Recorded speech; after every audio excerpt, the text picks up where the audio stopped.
Hey, alumni. Welcome to InterVarsity World Changers, the podcast celebrating God's world-changing work in and through InterVarsity alumni like you. I'm your host, John Steele, and today we're talking with Leah Biorn, a South Dakota State University alumna. And Leah and her family are changing the world by opening their home to children in South Dakota who are in need of foster care. Thanks for tuning in and enjoy Leah's story. Leah, welcome to the show. Thanks for having me. Absolutely. Leah, you were one of our pilot guests for our very first alumni podcast, After Four, and here we are doing it all over again. What was that, 3 years ago, you said? Yeah, like almost exactly 3 years ago right now that we were recording that conversation, I think. Cool. Yeah. Thanks for having me back. Absolutely. Thanks for joining us for one of these pilot episodes of InterVarsity World Changers. I'm excited to get to hear your story, to share your story. But as we get started here, Leah, would you just give us an introduction? Help us get to know you a little bit. Sure. So my name's Leah Biorn. I live in southeast South Dakota with my husband, Daniel. We live in Yankton, and I'm a graduate from South Dakota State University, and I'm a nurse by trade. Daniel and I have been living here for 6 years, I believe. He's a graduate of South Dakota School of Mines and Technology out in Rapid City and is working here as an engineering manager now in Yankton for a manufacturing company. And we have two daughters. Our daughter, Caroline, is 3.5, and our daughter, Charlotte, is almost 2 this month. Almost 2. Wow, that's super exciting. Must be a lot of activity going on in your house right now. Lots of little girls running around, noisy, fun. Yep. That's awesome. That's really awesome. And you and Daniel both have a long history with InterVarsity, as you said, both students and alumni. And so let's get a little bit of a history lesson for you, Leah. How did you get to know InterVarsity? How did you meet InterVarsity in the first place? And tell us just one story, one kind of standout memory for you with InterVarsity. Sure.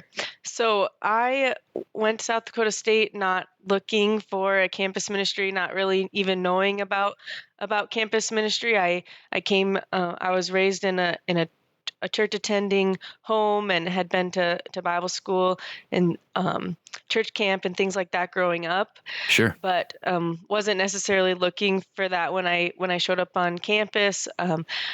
Amy Spar was on staff at SDSU. Shout out Amy and Brookings when I was a student there. And she got my attention right away as a freshman. She caught me in the student union a number of times and introduced herself to me and took an interest in me and inviting me to small group and to large group, and it took quite a few asks before I decided I would maybe show up and check something out. So it really wasn't until my sophomore year of college that I really checked into InterVarsity and attended large group and started attending small groups. But after that time, InterVarsity became a really big part of my time in college, and I even joked in college that I was going to school for campus ministry with InterVarsity and studying nursing because I had to pick something. Yeah, that's funny. So that led to becoming a leader within InterVarsity, leading small groups in the dorms, and then I even was on the executive leadership team there at InterVarsity as an upperclassman. That's amazing. And I'm sure that there are a bunch more of these kind of stories, and we'll talk a little bit more about this as we move through our time together. But Leah, today we're talking about what it means to be an InterVarsity world changer. That's what this podcast is all about. And, when we think about an InterVarsity world changer, we think about somebody who has had a formative experience with InterVarsity. You've shared some of that already, and you're going to share more about that in a little bit. So that's one thing, but also somebody that is growing in love for God, for His Word, for his people of every ethnicity and culture, and his purposes in the world.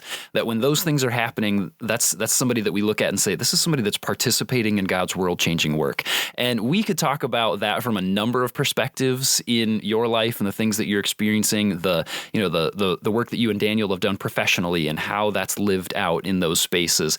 The fact that you have been training your church in manuscript study, like helping your congregation learn how to engage Scripture in meaningful ways. That's super cool. We could totally talk about that. But I'd like for us to lean into the work that God is doing through your family, through foster care. That's the place that I'd like for us to spend time today talking about this. So give us just a little bit of an intro into what that is, into that process for you. I mean, what is it like being a foster family? How long have you been fostering? Who do you typically see in this space? Just give us a big picture perspective of foster care. Well, so Daniel and I have been married for 7 years, Okay. and we've been fostering now for 6. Wow. Okay. Yeah. So this has been happening even longer than I realized. Oh my goodness. Yeah, Okay. yeah. So this is our sixth year fostering. So I told you before that my daughters are 1 and 3. So this was before we even had children of our own. It goes a ways back. I have always loved children, and caring for children. That has been just part of my makeup forever. And anybody who knew me as a child, my closest family members, everybody knows that about me.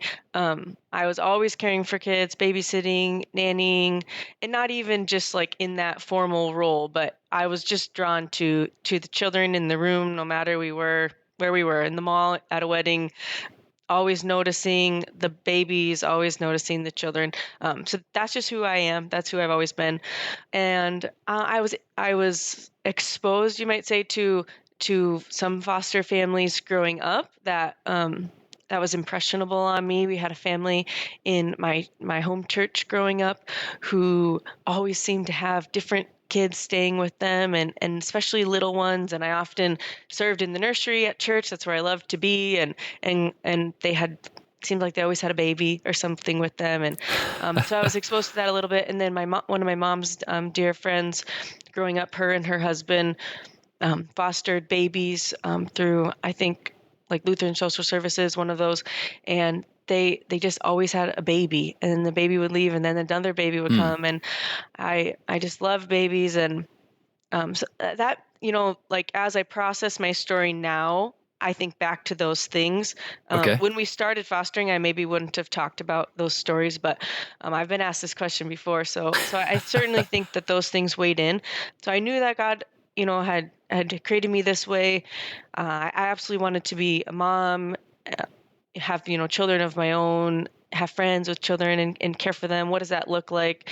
I considered working as a nurse that takes care of babies, or in a school that takes care of little kids. I considered all of these things in my profession. And I read a book that is called Kisses from Katie. It's a really, really beautiful story of a young girl who goes to an orphanage and just falls in love with these children. And the whole story is about how she had to rely on God so much. What's an awesome book. Everybody should read it. But it really broke my heart for orphans and for like children who need care, but also, like, I was just really, really inspired and touched by the way that she could not do it on her own, and how she just really, really, really like had faith that Jesus would carry her through as long as she was faithful in caring for these kids. And so all of these things were happening, and we were married. We had moved to Yankton. We had an apartment. We both had a job. And I was like, we should do foster care. Did you know that there are kids in our state and in our community that don't have anyone to take care of them? Like, we could take care of them. And so I first, I don't even know if I talked to him about it first. I think I called the Department of Social Services and was like, I need to find out how this works. How do you become a foster parent, and what does that even look like? And got some of those initial questions answered, and then asked Daniel about it. And we were actually at the home of our family friends who fostered babies when I was growing up. We were actually at their house in their backyard for a pool party. And I just asked Daniel, like, can we get licensed for foster care? Like, can we do that like now? And he said yes. So we just ran with it, and it was summertime at that time. And by Thanksgiving, we had completed the licensure process with classes, and then in May, we got a phone call that our license was improved, and can you take a 5-year-old? Wow. Let's get started. Yeah. That's crazy. It seems like this has been a lifelong process, whether or not you could have identified that in the moment. And then it all just kind of comes together of this, like, I need to start investigating this, that you take charge of investigating and sort of bringing it to Daniel of like, what do you think? Should we do this? And so then, the area that you live, the kids that are in need of care like this, can you just sort of paint us a picture of like who are some of the kids that are coming in and out of this space with you? What is the need that's there? What is that like?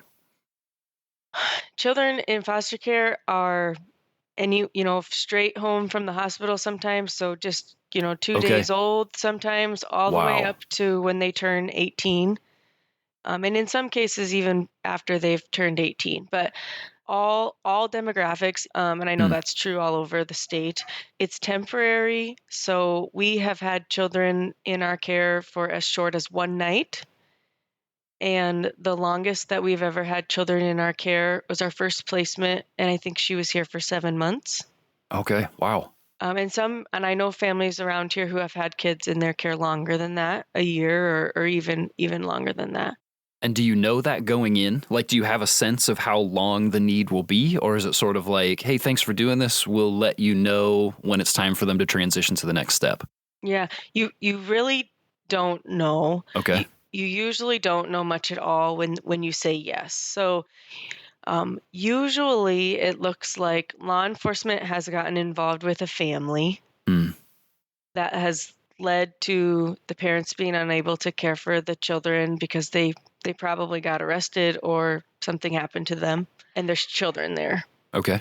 So law enforcement needs to figure out, they need to take care of the adults. Someone needs to take care of the children. So, it might be 5 p.m. at the end of their workday. It might be in the middle of the night. They need somewhere for the kids to go now. And that's when they're getting a hold of foster parents. So it's always different, but sometimes they'll say, I have a baby and a toddler. I need a place for them to go now. I'm looking into if there are options for them to go with a family member, but right now I just need somewhere for them to go so that I can work on that. So in those cases, it's like, okay, they can come here, and you expect that, well, it'll at least be tonight, or it will at least be the weekend, because the worker is a human, and it's just her job, not her whole life. So she's off the clock soon, and they're going to be safe here until she gets back to work to keep working on this. And she's got other cases, and she might have to go to court for somebody else's case. There's all these moving parts. It's not just these kids that she's trying to figure out. And sometimes they say, this is probably going to be a long placement because the goal is for them to get back with mom, and mom's going to be in jail for the next 3 months, or there's all kinds of things, lots and lots of things. But sometimes you do know this is probably going to be a while. And sometimes it's like, this might not be a while, but they need somewhere to go now. So it sounds like it's kind of across the board. Sometimes you have an idea. Sometimes you just really don't. What is that like for you and your family to open your doors in the middle of the night? You're getting a phone call.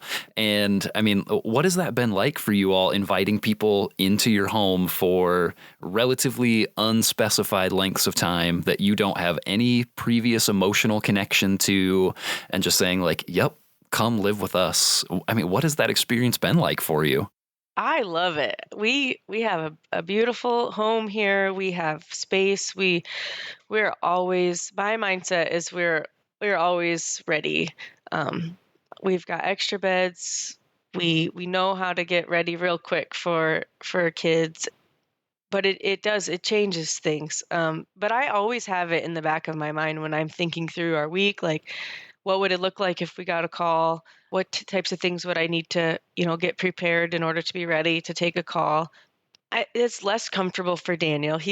I wish he was here to share with you from his perspective because we're so different. But I think it's helpful for other people to hear too that you don't have to be just like me in order to Right. do this and do it well, because he's not just like me.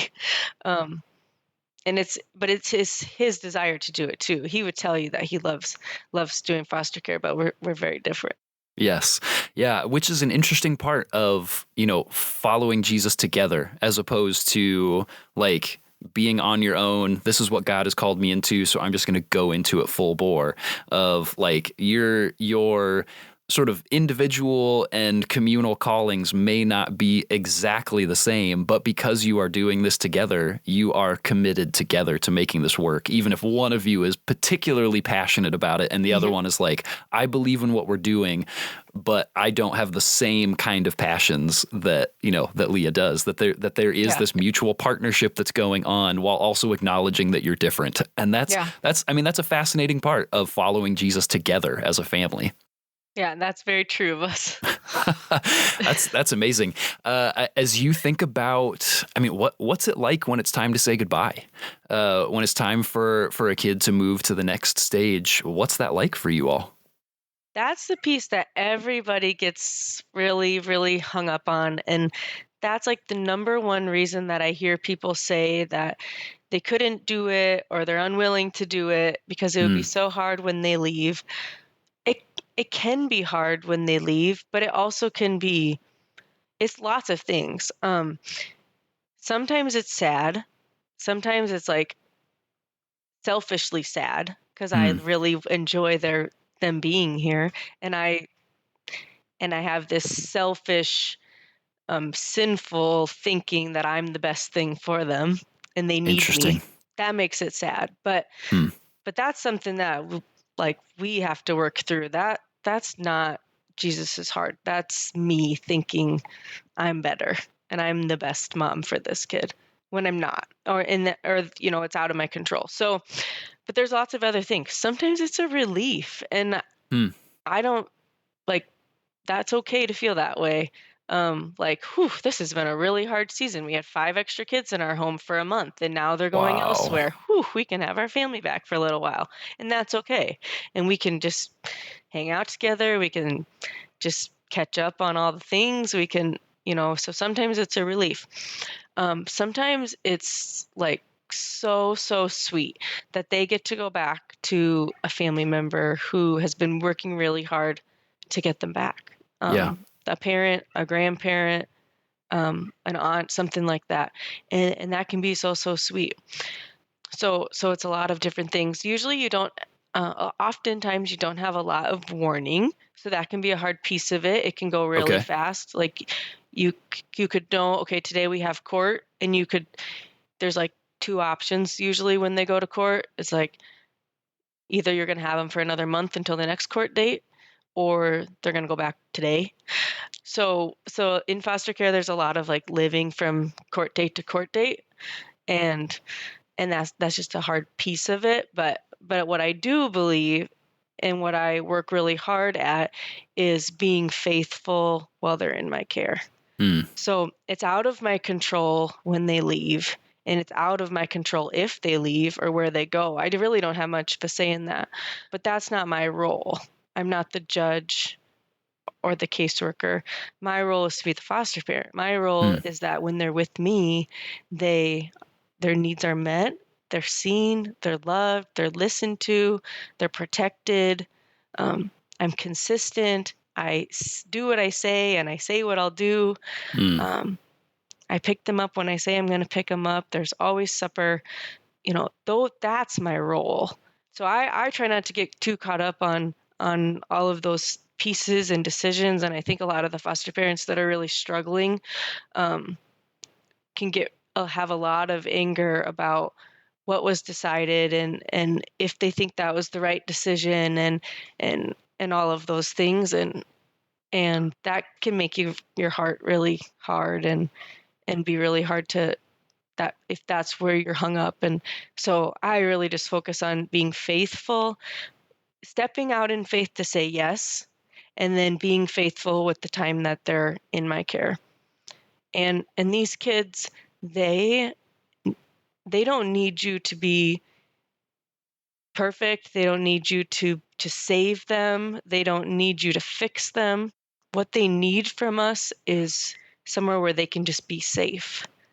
And most of them haven't known that. Most of them have had really turbulent lives where they haven't had one place to call home. They've been all over the place. They haven't had consistent sleeping in the same bed night after night. They haven't had people, adults in their life who have consistently done what they said they were going to do. They've been lied to many times. That's been their story. And when they come to our house, I want them to see two parents who are just walking out, not perfect, not a perfect marriage, not a perfect household, Sure, but just consistent, caring, and absolutely we take an opportunity to share Jesus with these kids, and to make sure that they've heard the gospel. But even before we get there, we want to model for them like a life that they could have. Like, you can have a home that's safe. You can choose a spouse that is kind and protects you. You can work, and you can have money and a job, and you can go to school and do well in school, and you can have adults that you can count on. And I know that they'll take those things with them. yeah.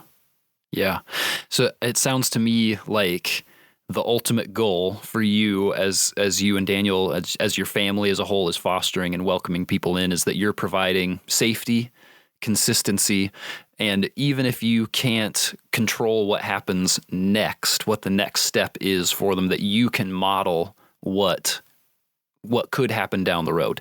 That like there are decisions that you can make that will move your life in the direction of safety, consistency, faithfulness, and giving them a model of that for whatever amount of time that you have. That feels like we're being faithful with the moments that we have with these kids, and that's what we're being invited to do. Not to save them, but to be present with them, and to speak hope and identity. And it's different because it's different how you can love a 2-month-old. You just savor the sweet 2-month-old and you just hold them and you just pray over them and you just love them. But also what I love to do for those older kids is just talk about the hope that we have in Jesus and the redemption. You are not the worst thing that's ever happened to you. That's not who you are.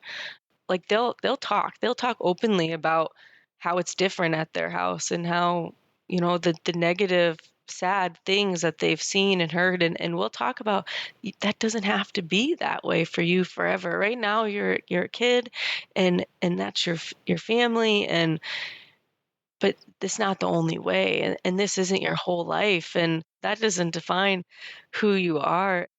and what a real way.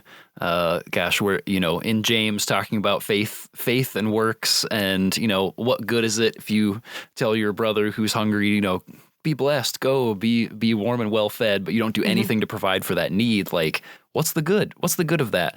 That here you are providing real, tangible, like we are helping you be clothed and fed and kept safe. And right along with that, we are doing our best to impart with you the hope of Jesus, that this life is not the end all be all, that there's more than just these moments that you're experiencing, which can feel like a really like the tension feels real for me in that space of like, how do you step in for a child in particular that is experiencing just stuff that no adult should ever experience, but as a child is experiencing these things, and to step in those ways and share the hope of Jesus, which sometimes can feel so intangible when the tangibles in their life are so like scary, dangerous, or inconsistent, whatever it might be for their case, and to say like there is something more than this that does not look like the situation that you come from, and all these things that you've known. There's more, and there's more in Jesus. And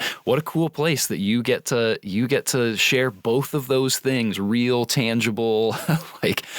Let's keep you warm and well fed tonight, and let's tell you about the hope that you have in Jesus and model that for you. And people so often are like, "Oh man, well, that's really cool. I'm excited for you. I'm happy for you, but I couldn't do that. Like, you should see my house. We don't have space, or my life is so busy. Like, my kids are in all these things." And I mean, there are hard pieces about foster care for sure. There are hard things. I acknowledge that, but a lot of it is just not that hard. Like, a lot of it is just fine. We have an extra girl in our house right now, and it's just fine. We have just one more person sitting at supper, and one more Yeah. person to hop in the van and drop off at school and pick up at school and come along with us on all the things that we do. And a lot of days it's not hard. A lot of days it's just like if one of your kids' friends was just staying for a couple days. Like, it's fun. It's fun for my daughters have fun having extra kids in the house. It's never been a problem with, I get those questions, how is it with other kids? And it's fun. They love having extra friends come over. They get excited when I tell them, guess what? There's somebody in the car that's going to Nice. stay at our house when I pick them up from daycare, because sometimes it happens during the middle of the day and they left and Yeah. nobody was here, and they get home and there's extras. And it's fun, and they share their toys, and they play together, and then they leave, and then they ask about them, maybe, where's so and so? Are we going to pick so and so up? And we talk about, oh no, they aren't going to be staying with us anymore. They're staying with their grandma now, and that's okay. It's just part of their life now. And honestly, like, the kids, it's not just like give into these kids, and it's so hard to take care of them. It's a joy to have them at our house. They teach us so much about like the world and parts of the world that we've never experienced. They humble us to like what we have, and how, like the great blessings that we've been given, and that we don't even deserve, because we were born into a family with much, and they make us laugh. They take care of our kids. They help us. They, like, not in a we're putting them to work type of way, but when I'm cooking, and last night Charlie, my almost 2-year-old, dropped her popsicle that she was having before supper to keep her quiet while I cooked supper. She dropped it on the floor 4 times, and the child staying with us was just helping her, and I didn't even notice until the 4th time that she was picking it up off the floor for her. So they're just it's a joy to have these sweet children that God loves and that God knows as part of our family for a night or longer. It's truly a joy. And what an awesome education for your kids too, to see, as they ask questions of like, well, why are they gone? Why are they moving on to the next spot? And for you to be able to model even for your kids of like, we're being faithful to the time that we have. We are not these kids' saviors. Like, that's not what God's invited us to do. God's invited us to be faithful and to love these kids while we have them, and to entrust them back to Him in the next steps. And like, yeah. And that's amazing. Leah, you're already sharing like some really cool stories here, but I wonder, is there, I recognize that there's certainly details that you can't share. Like, we got to keep people safe and protected, but is there a story or a version of a story that you can tell of ways that you've seen like overt impact on a child or their broader family, or just simply a way that you've seen Jesus at work of like, this is a moment that happened, and I know that it was Jesus moving in this time that we had this kid or these kids in our home? Well, the first child that we had in our care has just been like inspiration for us the whole way. Um, She was 5, and we thought it was just going to be like for the weekend because her caregiver was ill and in the hospital. So it's our first placement. She was 5. It's just the weekend. Like, sure, she could stay with us. We were so excited. We've been waiting like 9 months to get our license approved, and we were so excited. And she was the most challenging child that I've ever met in my whole life. Just out of control, and all because of the abuse and the great abuse and trauma that she had known for her 5 years of life. And I never met a child like this that you can't take anywhere. You can't take into the store. Like, what are we going to do? How are we going to take care of this child? So it opened our mind to, and our like understanding of what trauma and abuse does to a human body. But that wasn't the end of her story. So that's how she started. And then we didn't have kids of our own yet. It was just me and Daniel and her. And so we had time. We had time to sit with her, and we had time to go to therapy with her, and we had just time to take breaks from her with each other. And 7 months, she was in our care for 7 months. And she was a different child when she left. Unrecognizable. I have pictures from before and after. Even the way she looks and stands and walks and talks, completely different. She could, at the end of 7 months, so she was 6 then, she could go to school for the whole day. She could sit with us through church. We could take her to a restaurant.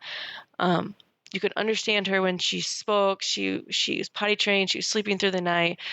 She could dress herself. The things that we take for granted that a 6-year-old might be able to do and handle. And we have had so many people in our life tell us that she was the most challenging child that they've ever met. And her teacher and her daycare provider and her pediatrician, and we still know all these people. It's still in our small town. And they still talk about her too. And they say, oh man. And sometimes they give us praise that we don't deserve for where she came. But the point of it, and we didn't do anything special.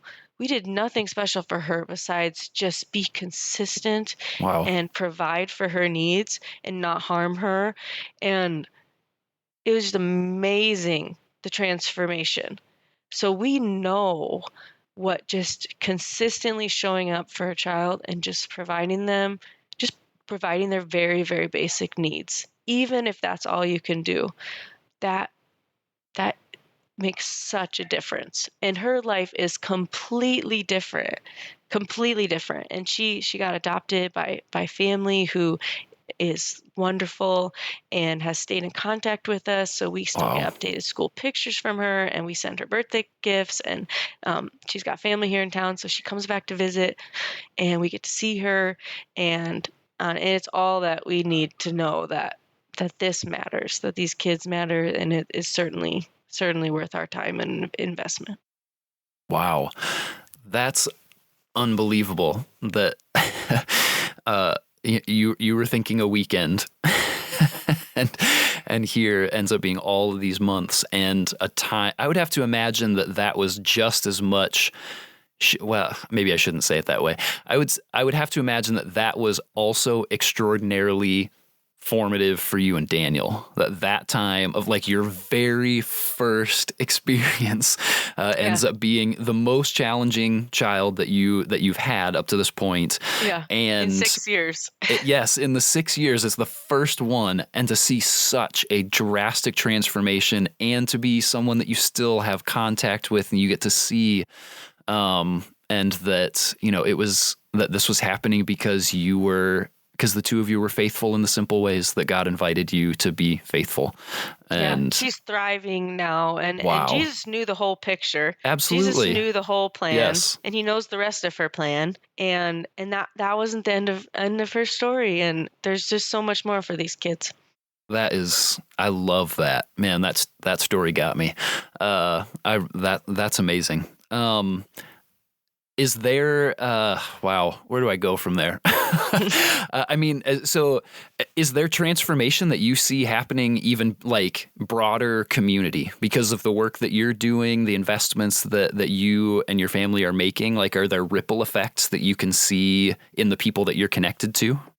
Yeah, absolutely. I mean, in my in both of our families, like going from this place of like, okay, are you sure you want to do that? That sounds Yes. like couldn't you just keep it just easy and just why don't you just have a baby of your own? Like Right. Wow. um to like now they're like so excited when we've let them know that we're taking in a placement, and then they're helpful and they're gracious with these different kids, and that's our own families to our whole community. So I serve on the board at Restore Church in Yankton, and I my title is the director of RAP ministry.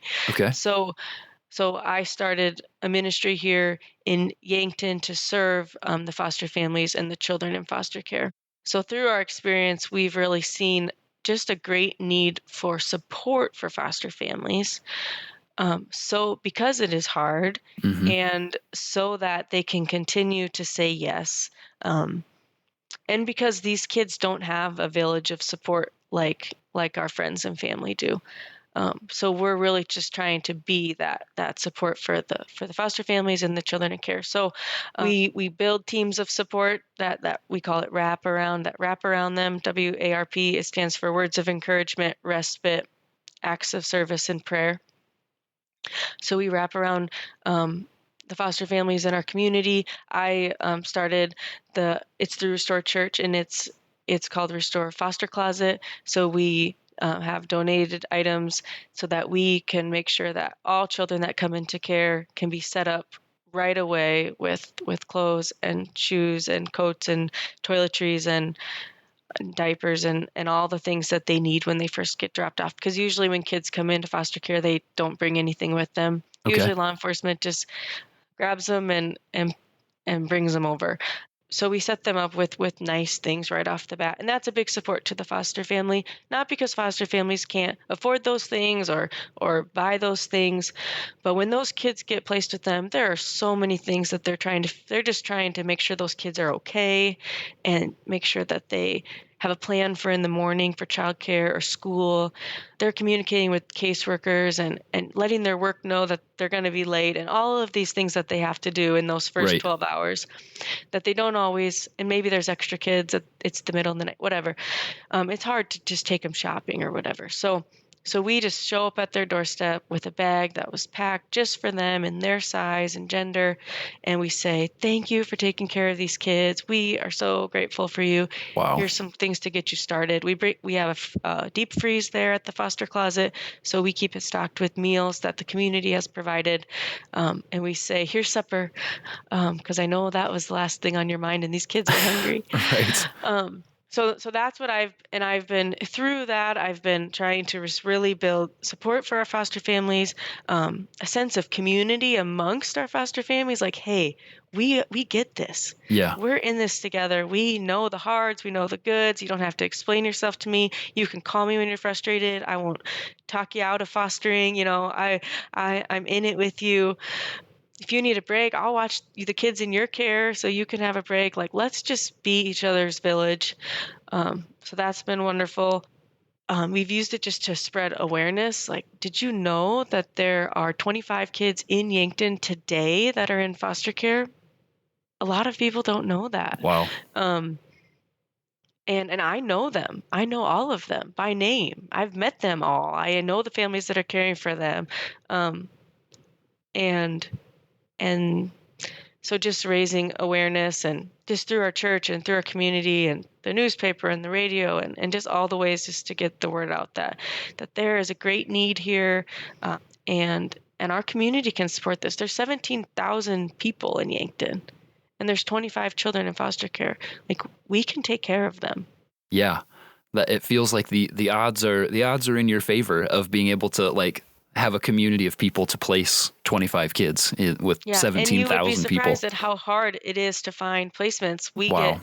We get calls almost every single day that there are children in South Dakota right now that they're currently trying to find a home for. Wow. Because there is such a great need. And I know that you're not even in South Dakota, and listeners might be in different states. And this is not just a South Dakota problem. Right. This is a nationwide problem. And I don't know specifics about getting involved in foster care in other states, but I would love to connect anybody who is wondering how to do that. And Google can be your friend. You can find out how to get involved in your state. Yes, absolutely. Gosh, Leah, you've already named a few of these different things, and I want to recognize that, there are many things that God has been using to shape you and form you and to lead you into this space and to do this work. And one of those has been InterVarsity. Can you look back over your time, all these years that you've known and been connected to InterVarsity, and is there a thread that you can see of ways that you were shaped and formed during your time with InterVarsity that has helped lead you to this space now? Yes, the answer is yes. So really, honestly, truly, through InterVarsity, I was taught how to study scripture. Before that, I had a Bible. I had memorized verses. Sure. I was involved in Awana as a kid, and I knew a lot of verses, but I did not know the story of scripture. I did not know the beginning to end story of creation and fall, and then the whole rest of it, God's plan to redeem his people. I didn't know that until I started studying through inductive Bible study through InterVarsity in college. And that just brought scripture to life for me. And I had this excitement. It was so fun to do manuscript study in large group with Chris Nielsen at MUP. Yes. And all the other places that we did manuscript study. It was so fun to just discover it together. Absolutely. And that will stick with me for the rest of my life. I'm so thankful for that time. My Bible just used to sit on a shelf, and now it's so much more to me, and it's so fun to study. His people, God broke my heart for his people in college through InterVarsity. I grew up in a little community, and I had learned to spend time with people just like me, who looked like me, who lived like me, who liked the things I like. And through InterVarsity, I was exposed to people of all different cultures and races and backgrounds and families and different types of struggles and brokenness that I didn't know at all before college.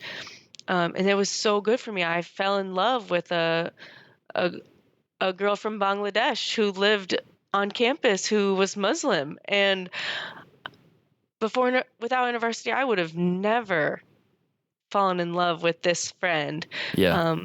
Who I still talk to today, and who I've been witnessing to since I met her through InterVarsity in college.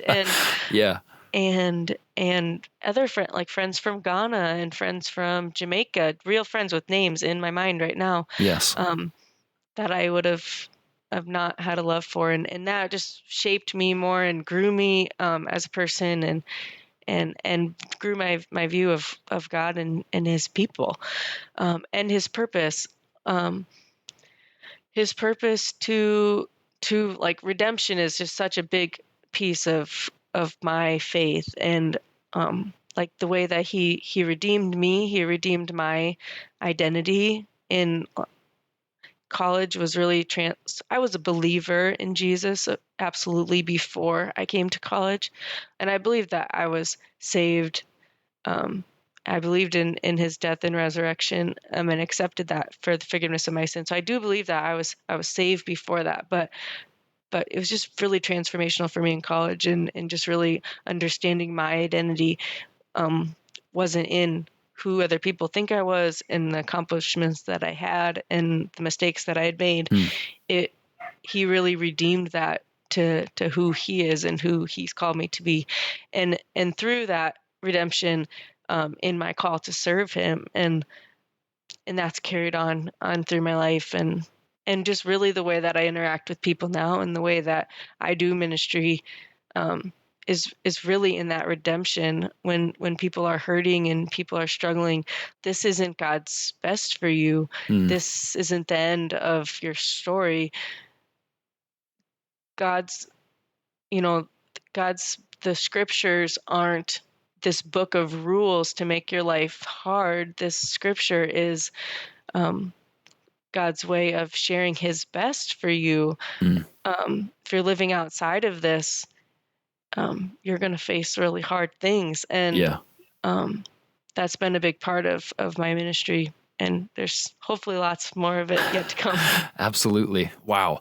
I mean, yeah, it sounds like the Lord has used, as you said, many different things, but has used InterVarsity to shape so much of the way that you see people and the ways that you understand God's calling in your life to be deeply rooted in him, deeply invested in others, and to desire this, what is it, John 10, of life and life in its fullest for others, and that being found only in Jesus, and being able to live that out in such practical, real ways with these kids, just living down the hall in the home, in a room in your home, and living consistently, loving them consistently for the time that you have with them.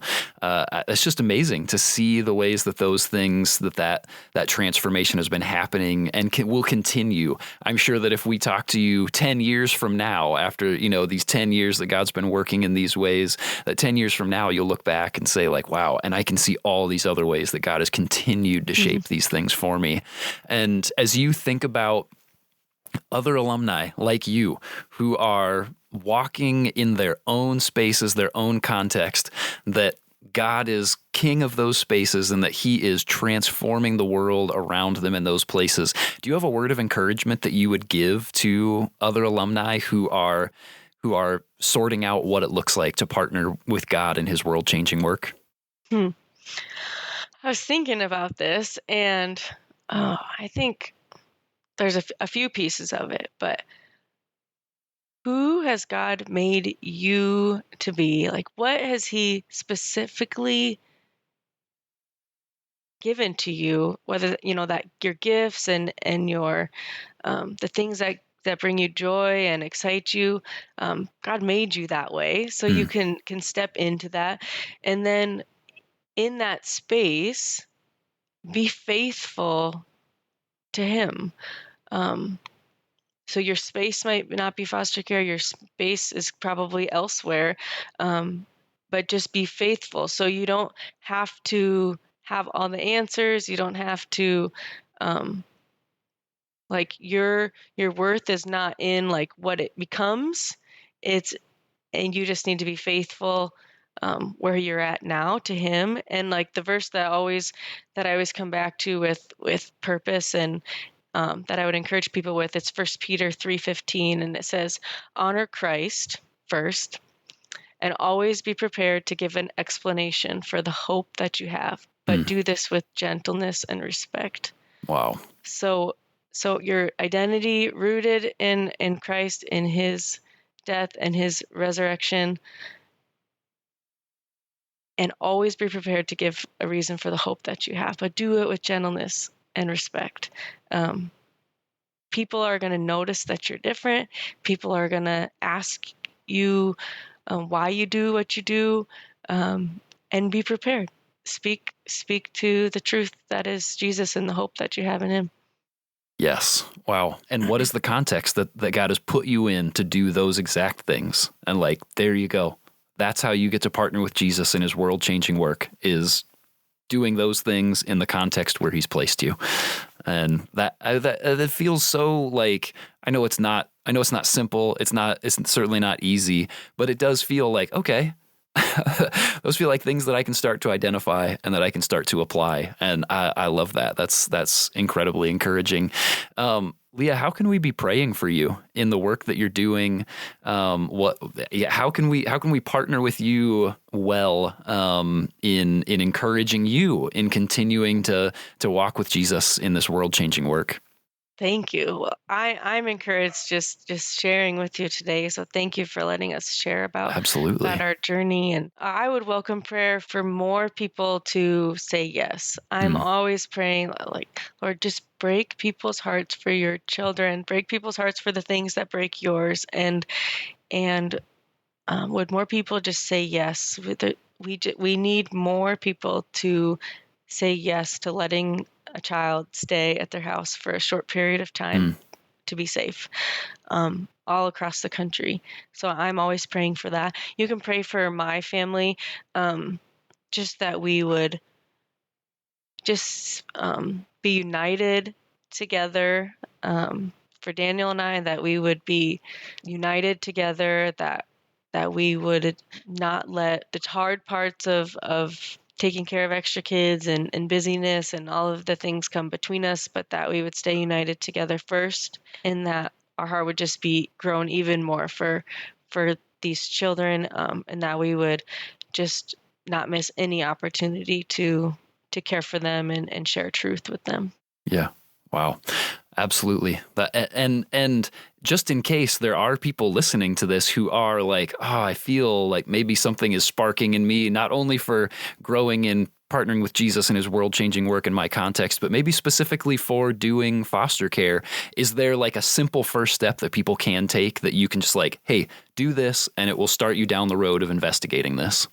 Yeah, we can tag it somewhere when you Yes, post this. we can put it in the show notes and all that kind of stuff for sure. Yeah, we definitely can. But like if you're in South Dakota, you can go to the Department of Social Services website, and there's a link in there that says commit to know more. And it just gives your basic information, and then you'll get a call from the department asking you, what questions do you have? What more can we tell you about this? Commit to know more on the Department of Social Services website. Otherwise, if you are in a different state, there are lots of options out there. You can get licensed through the state. That's what we are.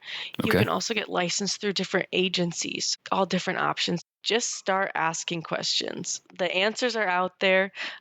Just start asking questions. And asking questions is not committing to saying yes to a kid in your home. A couple pieces on that just briefly is like when the department calls us and says, hey, we have these kids we're trying to find a place for, we don't have to say yes. So just know that even if you get licensed, you're not at their mercy, for all the time. So they call you, they tell you what they know, and you say yes or no. Okay. And it is okay to say no. And we've said no many times. We've said yes many times, and we've said no many times for all different reasons. So just, I want listeners to know that there are times when it's okay to say no for lots of reasons. So, and there'll always be another ask.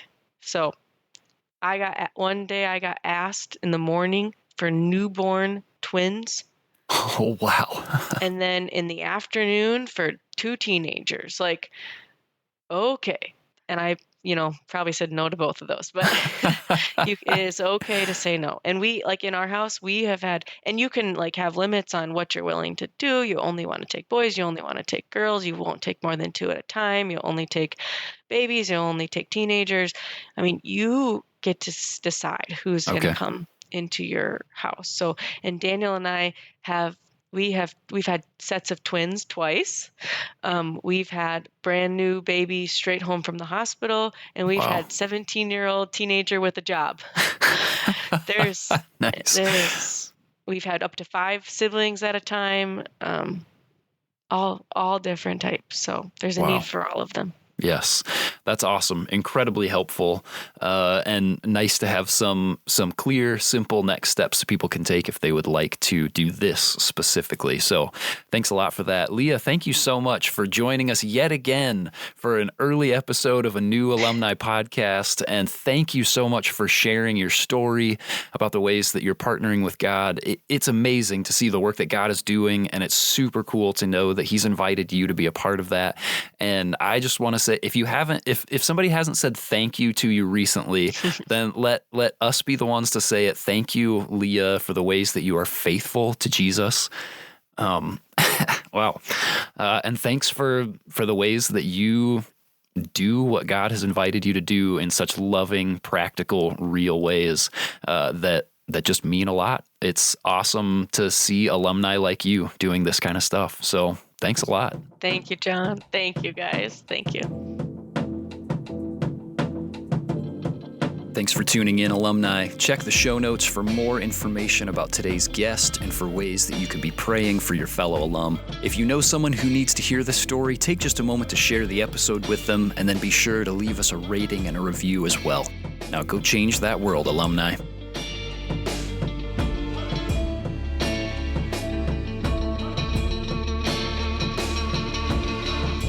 Thanks for listening to InterVarsity World Changers. This podcast is brought to you by the InterVarsity Alumni Relations Team, hosted and produced by John Steele, production assistance by Mike Santera, and our theme song is Crazy by InterVarsity alumnus Andy Minio.